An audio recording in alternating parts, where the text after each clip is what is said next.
ಹಾ, ಎಲ್ರಿಗೂ ನಮಸ್ಕಾರ.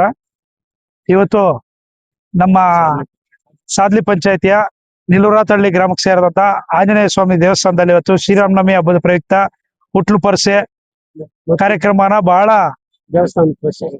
ಅದ್ದೂರಿಯಾಗಿ ಎಲ್ಲ ಮನೆಯಿಂದ ಪ್ರತಿಯೊಂದು ಮನೆಯಿಂದನೂ ಹೆಣ್ಮಕ್ಳೆಲ್ಲ ದೀಪಗಳ ಆರತಿ, ಬೆಲ್ಲದ ಆರತಿ ತಗೊಂಡು ಇವತ್ತು ತಂಬಿಟ್ಟು ಆರತಿಗಳು ತಗೊಂಡು ಆ ಭಗವಂತನ ಬಂದು ಆರತಿ ಬೆಳಗಿ ಆ ಒಂದು ಶ್ರೀರಾಮನವಮಿ ಹಬ್ಬನ ವಿಶೇಷವಾಗಿ ಆಚರಣೆ ಮಾಡಿ ಎಲ್ಲ ನಮ್ಮ ಕಷ್ಟಗಳನ್ನು ಬಗೆಹರಿಸೋ ಭಗವಂತ ಮುಂದಿನ ದಿನಗಳಲ್ಲಿ ಎಲ್ಲ ನಮ್ಮ ಕುಟುಂಬಕ್ಕೆ, ನಮ್ಮ ಮಕ್ಕಳಿಗೆ ಎಲ್ರಿಗೂ ಒಳ್ಳೇದಾಗ್ಲಿ ಅಂತ ಹೇಳ್ಬಿಟ್ಟು ಇವತ್ತು ಆ ದೇವರಲ್ಲಿ ಪೂಜೆ ಸಲ್ಲಿಸಿ ಎಲ್ರೂ ಕೂಡ ಇವತ್ತು ಸುಮಾರು ಸಾವಿರಾರು ಸಂಖ್ಯೆಯಲ್ಲಿ ಆ ದೇವಸ್ಥಾನಕ್ಕೆ ಭಾಗಿಯಾಗ್ತಾ ಇದಾರೆ.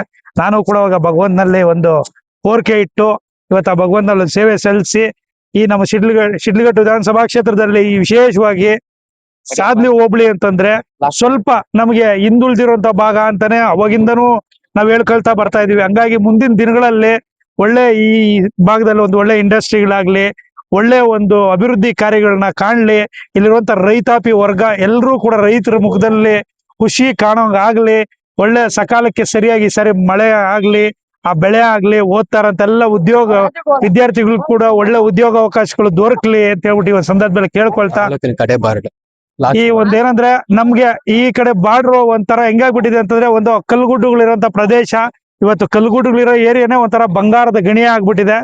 ಹಂಗಾಗಿ ಮುಂದಿನ ದಿನಗಳಲ್ಲಿ ಈ ಭಾಗ ಒಂದು ವಿಶೇಷವಾಗಿ ನಮ್ಮ ಶಿಡ್ಲಘಟ್ಟದಲ್ಲಿ ಒಳ್ಳೆಯ ಒಂದು ಪಂಚಾಯಿತಿಯಾಗಿ ಹೊರ ಹೊಮ್ಮಲಿ ಅನ್ನೋದು ನನ್ನ ಒಂದು ಬಯಕೆ ಆಗಿದೆ. ಹಂಗಾಗಿ ಖಂಡಿತವಾಗ್ಲೂ ಎಲ್ಲ ನಮ್ಮ ಜನ ಬರುವಂತ ಚುನಾವಣೆಯಲ್ಲಿ ನಮ್ ಕೈ ಹಿಡಿತಾರೆ. ಇಲ್ಲಿ ಬರುವಂತ ಏನು ಒಂದು ಅಭಿವೃದ್ಧಿ ಕಾರ್ಯಗಳಿದೆ ಆ ಕಾರ್ಯಗಳು ಮಾಡೋದಕ್ಕೆ ಎಲ್ರೂ ಕೂಡ ಸಹಕಾರಿ ಆಗ್ತಾರೆ ಅನ್ನೋ ಒಂದು ನಂಬಿಕೆ ಇದೆ. ಭಗವಂತನಲ್ಲಿ ಕೋರಿಕೆ ಇಟ್ಟಿದೀವಿ, ಮುಂದೆ 2028ಕ್ಕೆ ನಮ್ಗೆ ಆ ಸೇವೆ ಮಾಡೋ ಭಾಗ್ಯ ಒಂದು ಭಗವಂತ ಕಲ್ಪಿಸ್ಕೊಳ್ಳಿ ಅಂತ ಕೇಳ್ಕೊಳ್ತಿದ್ದೀನಿ. ಎಲ್ರಿಗೂ ಒಳ್ಳೇದಾಗ್ಲಿ, ಧನ್ಯವಾದ. ಇವತ್ತು ಸಾದ್ಲಿ ಪಂಚಾಯತಿ ನಿಲುರಾತಹಳ್ಳಿ ಗ್ರಾಮದಿಂದ ಶ್ರೀ ಆಂಜನೇಯ ಸ್ವಾಮಿ ಹುಟ್ಲು ಪರ್ಸೆ ನಾವು ಕಾರ್ಯಕ್ರಮ ನೆರವೇರಿಸ್ತಾ ಇದ್ದೀವಿ. ಈ ಕಾರ್ಯಕ್ರಮಕ್ಕೆ ನಮ್ಮ ಶಿಡ್ಲಘಟ್ಟ ತಾಲೂಕು ಕಾಂಗ್ರೆಸ್ ಪಕ್ಷದ ವತಿಯಿಂದ ನಮ್ಮ ಸನ್ಮಾನ್ಯ ಶ್ರೀ ರಾಜೀವ್ ಗೌಡ್ರವರು ಸುಮಾರು ವರ್ಷಗಳಿಂದ ಪಕ್ಷವನ್ನು ಕಟ್ಟಿ ಬೆಳೆಸಿ ಪಕ್ಷಕ್ಕಾಗಿ ದುಡಿದು ಶಿಡ್ಲಘಟ್ಟ ತಾಲೂಕಲ್ಲಿ ಕಾಂಗ್ರೆಸ್ ಪಕ್ಷಕ್ಕಾಗಿ ಸುಮಾರು ಕೋಟಿಗಳು ಖರ್ಚು ಮಾಡಿಕೊಂಡು ಜನರ ಸೇವೆ ಮಾಡ್ತಾ ಇದ್ದಾರೆ, ಬಡಬಗ್ಗರ ಸೇವೆ ಮಾಡ್ತಾ ಇದ್ದಾರೆ. ಅಂತಹ ಪುಣ್ಯಾತ್ಮ ಇವತ್ತು ನಮ್ಮ ಹುಟ್ಲು ಪರ್ಷೆಗೆ ಬರ್ಬೇಕಂತ ನಾವೊಂದು ಮನವಿ ಮಾಡಿದ ಕೂಡಲೇ ನಮ್ಮ ಮನವಿಗೆ ಹೂಗೊಟ್ಟು ಈ ಕಾರ್ಯಕ್ರಮಕ್ಕೆ ಬಂದು ಈ ಬಡವರ ಸೇವೆಗೆ ಅವರ ಒಂದು ಪಾತ್ರರಾಗಿ ಬಡವರ ಪರವಾಗಿ ನಿಂತು ಕಾರ್ಯಕ್ರಮ ಯಶಸ್ವಿಯಾಗಿ ನಡೆಸಿಕೊಡ್ಬೇಕು ಅಂತ ನಮ್ಮ ಎಲ್ಲರಿಗೂ ಆಶೀರ್ವಾದ ಮಾಡಿದ್ದಾರೆ.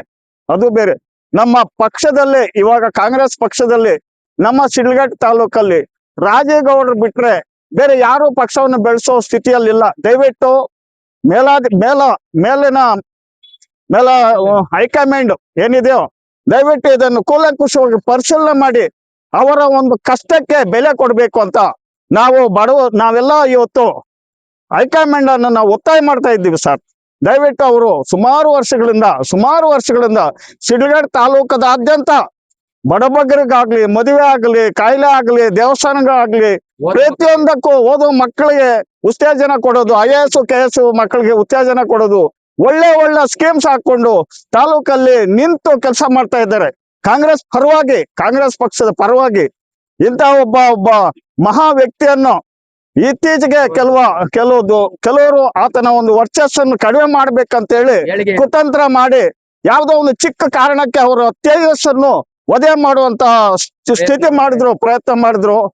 ಭಗವಂತನು ಇದ್ದಾನೆ, ಭಗವಂತನ ಆತನ ತೇಜೋವಧಿಗೆ ಯಾವುದೇ ತೊಂದರೆ ಕೊಡ್ದಿರ ಭಗವಂತನ ಕಾಪಾಡಿದ್ದಾನೆ. ಇವತ್ತು ಶಿಡ್ಲಘಟ್ಟ ತಾಲೂಕಲ್ಲಿ ನಿಂತು ಬಡಬಗ್ಗರ ಪರವಾಗಿ ಕಾಂಗ್ರೆಸ್ ಪಕ್ಷದ ಪರವಾಗಿ ಧೈರ್ಯದಿಂದ ಕೆಲಸ ಮಾಡ್ತಾ ಇದ್ದಾರೆ. ದಯವಿಟ್ಟು ಹೈಕಮಾಂಡ್ ಏನಿದೆಯೋ ಇವತ್ತು ಬಡಬಗ್ಗರ ಪರವಾಗಿ ನಿಂತು ಕೆಲಸ ಮಾಡ್ತಾ ಇರ್ತಕ್ಕಂಥ ಸನ್ಮಾನ್ಯ ರಾಜೀವ್ ಗೌಡ್ರ ಅವರ ಒಂದು ಪಕ್ಷದಲ್ಲಿ ಅವ್ರಿಗೆ ಟಿಕೆಟ್ ಕೊಡ್ಬೇಕು. ತಾಲೂಕಲ್ಲಿ ಅವರೇ ಒಬ್ಬರೇ ನಾಯಕ. ಆ ನಾಯಕರನ್ನು ಅವರು ಹೈಕಮಾಂಡ್ ಅಲ್ಲಿ ಉತ್ತೇಜನ ಮಾಡ್ಬೇಕು. ಹೈಕಮಾಂಡ್ ಅಲ್ಲಿ ಅವ್ರಿಗೆ ಯಾವುದೇ ತೊಂದರೆ ಕೊಡದೆ ಅವ್ರು ಸಪೋರ್ಟ್ ಮಾಡಿ ಪಕ್ಷವನ್ನು ಉಳಿಸ್ಕೋಬೇಕು ಅಂತ ದಯವಿಟ್ಟು ಈ ಒಂದು ಸಮಯದಲ್ಲಿ ಹೈಕಮಾಂಡ್ಗೆ ನಾವು ಒತ್ತಾಯ ಮಾಡ್ತಾ ಇದ್ದೀವಿ. ನಮ್ಮ ಗ್ರಾಮಸ್ಥರೆಲ್ಲ ಸರ್ ದಯವಿಟ್ಟು ಇದನ್ನ ಹೈಕಮಾಂಡ್ ಅರ್ಥ ಮಾಡ್ಬೇಕು ಅಂತ ಪದೇ ನಾವು ಗ್ರಾಮಸ್ಥರು ಕೇಳ್ಕೊಳ್ತಾ ಇದ್ದೀವಿ.